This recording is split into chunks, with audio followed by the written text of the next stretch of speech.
spinning it like.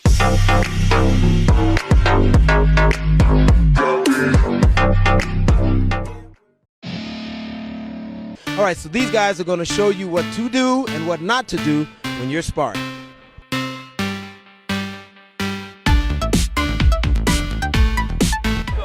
All right, what we're seeing now is what happens if you kick your opponent below the hogu, below the chest guard. You receive the gamchum penalty for kicking the leg. All right, you see the referee will motion the hand down, indicating an attack to the lower extremity.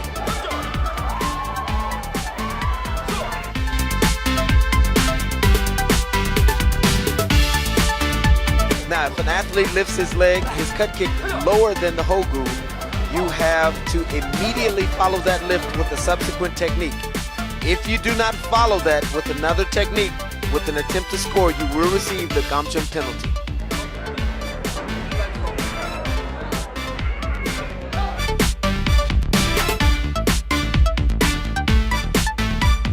The red player attacked with a cut kick higher than the hogu, which is allowable.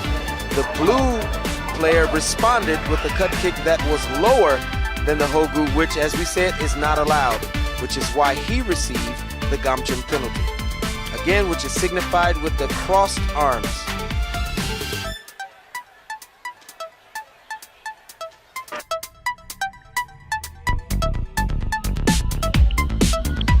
Red player pushed while the blue player was attempting a technique. Because he pushed while the blue player was attempting the technique, he received the gamchum penalty for pushing, and the blue player did not receive the gamchum penalty for falling.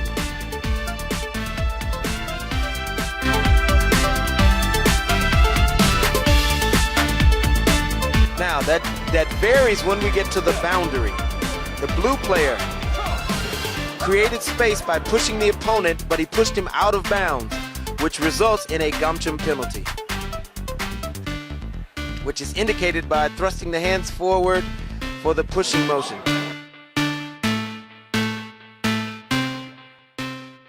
Red player does a back kick. Blue player counters with a cut kick to the butt, which is lower than the hogu or the chest guard. This results in the blue player receiving a gamchum penalty. Again, the referee signifies we're kicking low.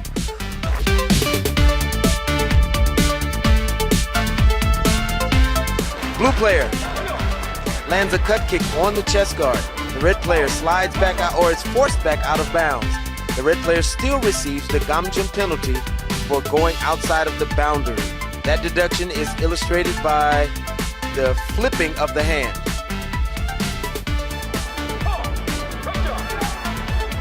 Red player delivers a cut kick to the hogu. Blue player falls.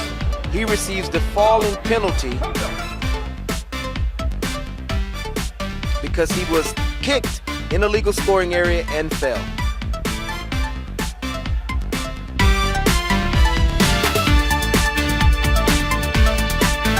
Blue player delivers a hand technique to the face or to the head or anywhere above the collarbone.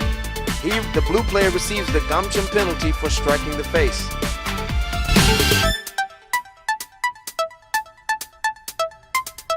The blue player grabs the red player's chest guard. He receives the gamchum penalty for grabbing.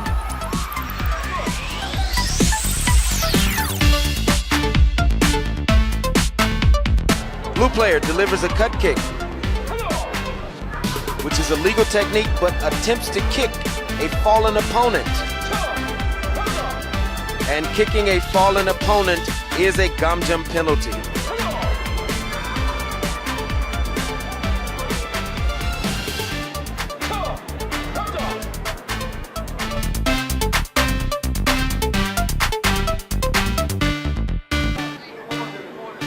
So even if an athlete lifts his leg for the cut kick and it's above the hogu and it's an acceptable height, you still have a maximum of 3 seconds to have your foot off the ground before you receive the gamchum penalty.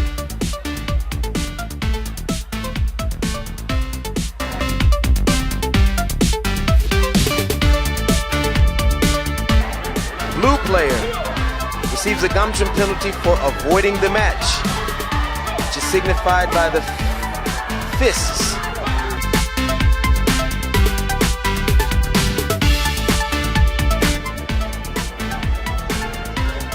Now the blue player receives a gamjin penalty for unsportsmanlike conduct, taunting or goading another opponent, which we must note is not the way Mr. Robinson, Ethan Robinson, the blue player, carries himself.